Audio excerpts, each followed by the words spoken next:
Hi, I'm Lydia from WorkForm Magic, and in this quick tutorial, I'm going to show you a new feature inside Monday.com forms that lets you track where submissions are coming from using tags. This is a great trick if you are using the same form across multiple campaigns or website pages and want to know which submission came from where.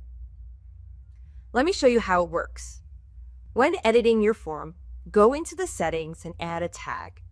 You can use this tag to represent the source of the form submission, like a specific event, a trade show, a landing page, or a client referral. Once someone submits a form, the tag is added to your main table as part of a column. That way, you can easily filter or group by form source.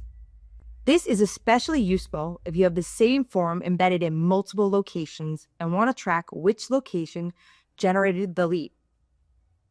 It only works when the form is filled out using the public share link, not when the form is submitted internally through the board. This is your quick Monday tip for the week. If you want help setting up a smarter system like this, book a free discovery call with me and subscribe for more Monday.com tricks.